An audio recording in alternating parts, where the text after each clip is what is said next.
What if I told you there are plants you can drop into your garden this June, and 20 years from now, those same plants will still be coming back? No replanting, no buying new ones every spring, no waking up in April wondering what died over winter. Just abundance, year after year, forever. I have 13 of them for you today. And by the time we get to number 13, I want you in the comments telling me why nobody ever told you about it before. Because that one is going to genuinely shock you. If you are new here, welcome to Rooted Harvest. This channel exists for one reason: to help you stop wasting money on plants that don't last and start building a garden that works for you while you sleep. Subscribe right now and hit that bell. This community is growing fast and you do not want to miss what comes out every single week. Let's get into it. Plant number 1, Purple Coneflower, Echinacea purpurea. This is the queen of the American garden, and if you do not already have it, I need you to fix that this June. Echinacea is native to the eastern and central United States. It grew wild across these prairies long before any of us thought to put it in a flower bed. That native story matters because it means this plant already knows how to survive your soil, your summers, and your winters. It was born ready, zones 3 through 9. It blooms from midsummer all the way through the first hard frost. Then when the flowers fade, and this is where most gardeners get it wrong, you leave the seed heads standing. You do not cut them. You leave them alone. Goldfinches land on those dried cones through fall and winter, clinging there and picking seeds out one by one. You will stand at your window watching this and forget you were ever in a hurry. And while those birds feed, the seeds dropping to the ground are already doing their job. Come spring, new seedlings appear around the original plant without you planting a single thing. One plant becomes a colony. The colony expands every year. You do nothing. And then there is this. Echinacea is one of the most studied medicinal herbs on earth. Immune support, anti-inflammatory. It is one of the best-selling herbal supplements in the United States. You are not just growing a flower. You are growing a living pharmacy in your own backyard. Plant number 2, Black-Eyed Susan, Rudbeckia hirta. If Echinacea is the queen, Black-Eyed Susan is her most reliable best friend. Golden yellow petals, dark chocolate center, bright as the sun and twice as dependable. It blooms from June straight through hard frost in zones 3 through 9. And it comes at you from 2 directions at once, self-seeding from dropped flowers and spreading through underground rhizomes simultaneously. Plant it in a sunny spot, and by year 3, it has filled every inch of available space. You will be digging up clumps and handing them to your neighbors whether they asked for them or not. The 2023 Perennial Plant of the Year went to a Black-Eyed Susan variety called American Gold Rush. Compact, disease-resistant, blanketed in blooms. If you can only plant one thing from this entire list and you want to feel proud of your garden by September, it is this one. Plant Echinacea and Black-Eyed Susan side by side this June. Coneflower opens first in midsummer. Black-Eyed Susan follows right behind and extends color all the way to frost. They attract the same pollinators. Their seeds feed the same birds. They drop seeds into the same soil simultaneously, creating a self-sustaining native ecosystem that gets more beautiful every year with zero input from you. Landscape designers charge thousands to replicate this. You can start it this June for the price of 2 plants. Plant number 3, Hollyhock, Alcea rosea, 3 words, 6 feet tall. Hollyhocks do not just grow in your garden, they make a statement. When your neighbors walk past in July and see towers of deep burgundy, candy pink, pure white, and near black flowers stacked from ground to sky, they stop walking, they take a photo, then they knock on your door. They are biennial and short-lived, but they self-seed so aggressively that once you plant hollyhocks, you will have hollyhocks in that spot every single year without touching them again. Ever. Zones 3 through 9. Infinite cycle. Zero effort after year 1. Now here is what most channels will never tell you. Hollyhock flowers are completely edible. Toss the petals into a salad, and they look like confetti from a dream. Lay them on a plate as garnishes, and your guests think you trained at a culinary school. Float them in a cocktail glass and create the most visually stunning drink anyone at your table has ever seen. For a channel called Rooted Harvest, a plant that is architecturally breathtaking, endlessly self-seeding and edible, that is the entire mission in one flower. Plant number 4, Lupine. Lupinus. Lupine is the plant that makes people stop their cars. Tall, upright spikes 2 to 4 feet high, packed densely with blooms in purple, blue, pink, white, and every two-toned combination you can imagine. The palm-shaped leaves catch morning dew in perfect round droplets that catch light like tiny mirrors. When a planting of lupine is in full bloom, it looks like it belongs in a fairy tale. There is genuinely nothing else like it. When lupine self-seeds, dropping seeds that remain viable in the ground for years, each new generation expresses slightly different colors than the parent. You planted purple. 3 years later, you have purple, lavender, blush pink, and deep violet all appearing together in the same bed, and you planned none of it. Your garden is painting itself. Here is the part most people don't know. Lupine is a legume. It fixes nitrogen from the atmosphere through its root system and deposits it into your soil. While it is blooming and feeding every pollinator in your neighborhood, it is simultaneously feeding the earth underneath it for free. No fertilizer. Just improve every single year. Zones 4 through 8. Plant number 5, Wild Blue Indigo, Baptisia australis. I want to be honest with you about this one. When I describe Baptisia at garden events, people always tell me it sounds like an expensive rare shrub they spotted in a beautiful landscape somewhere. Dramatic violet-blue flower spikes in summer. Large, architectural, shrub-like mounds of blue-green foliage. Dramatic black seed pods in fall that rattle when you pick them up. Then I tell them what it actually is. A Native American wildflower. Grows itself. Cost almost nothing. Hardy in zones 3 through 10. Here is the part that stops people completely. Baptisia is a legume.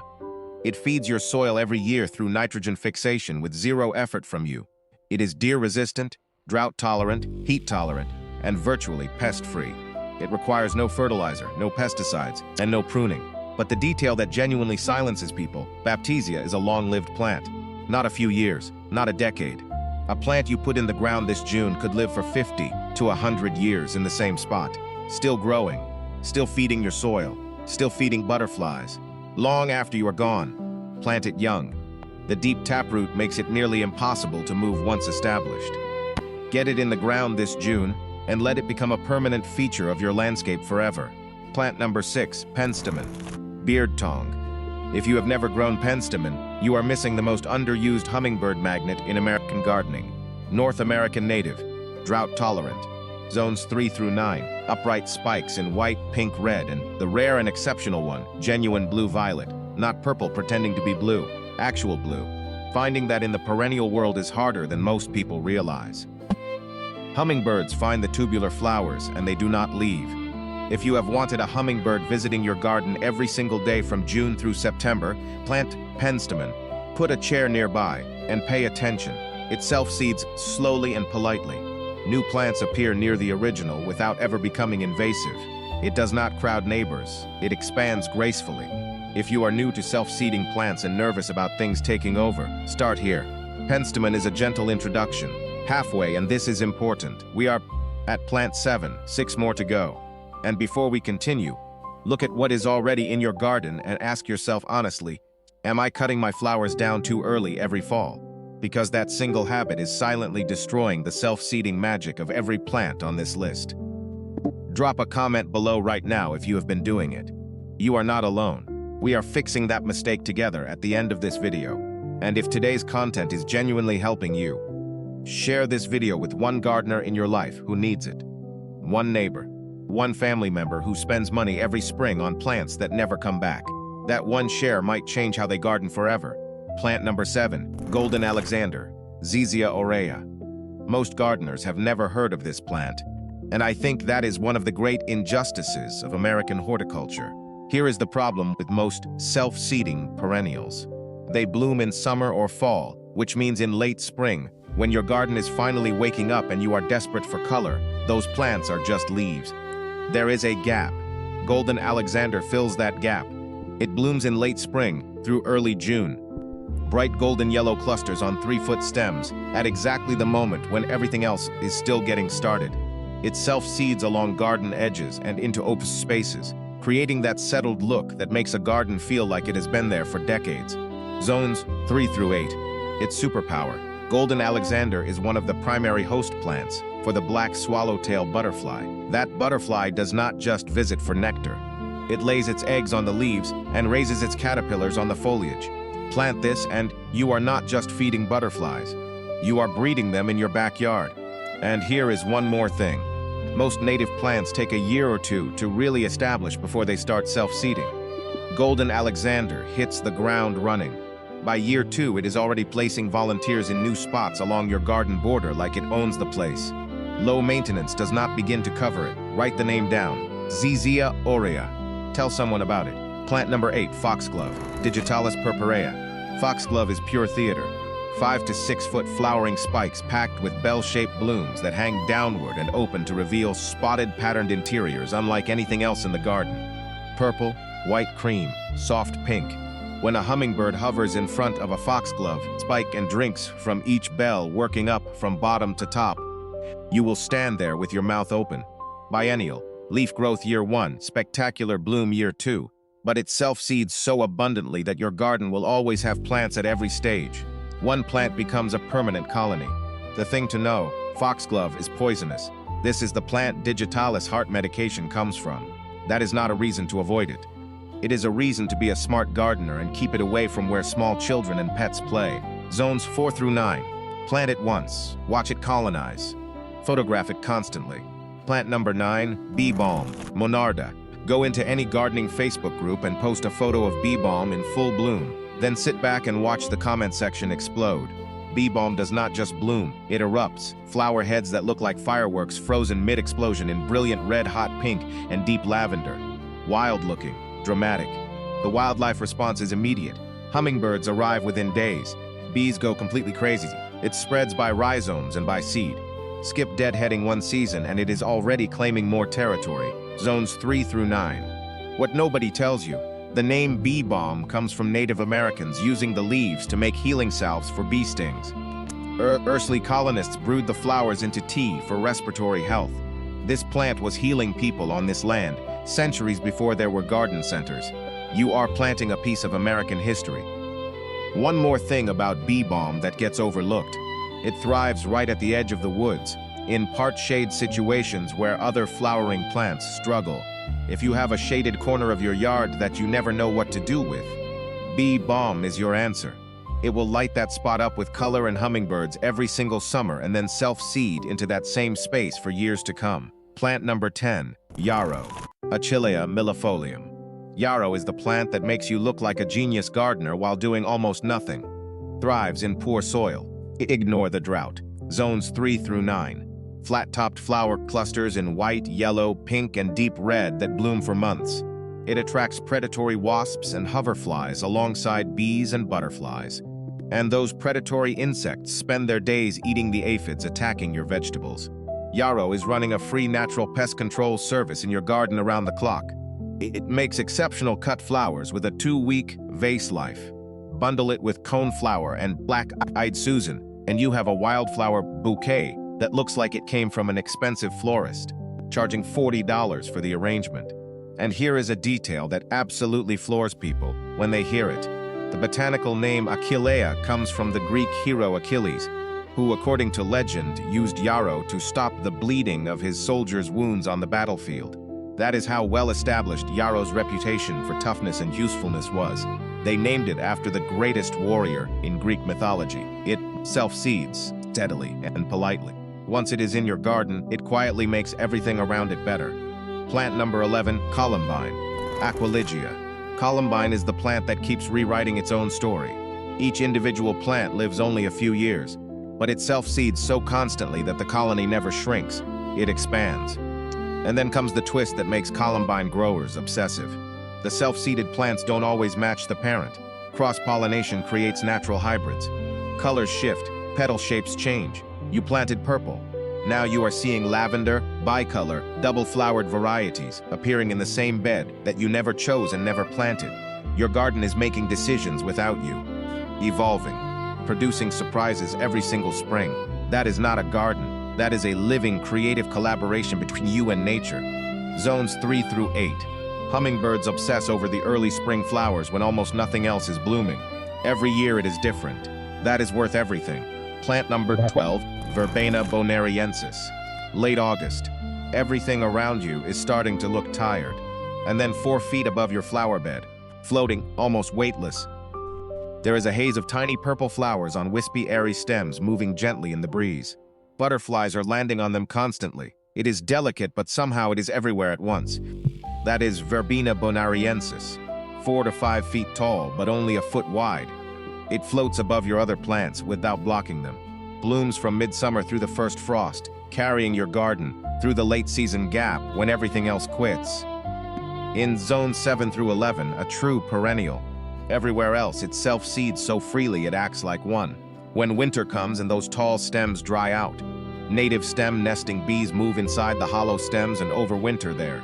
This plant provides wildlife housing even after it appears completely dead. Generous in every single season. Plant number 13, the one I promised you. I told you at the beginning of this video that number 13 would make you ask why nobody ever told you about it before. Here it is, feverfew. Tanacetum parthenium. Small white daisy flowers with bright yellow centers. Blooms June through September. Grows 18 to 24 inches tall. Hardy in zones 5 through 9. Self-seeds with a determination that borders on unstoppable. Once you have feverfew, it finds new spots every year without any help from you. But this is why it closes this list. Feverfew is one of the oldest documented medicinal herbs in human history. Used in ancient Greece, used in traditional European herbal medicine for centuries. Used today, sold in pharmacies and health food stores across the United States as a natural migraine and headache remedy. The leaves dried and brewed into tea. People have been using this plant for relief for thousands of years, and you can grow it for free in your own backyard this June. It also repels aphids, whiteflies, and a range of common garden pests. Plant it near your roses.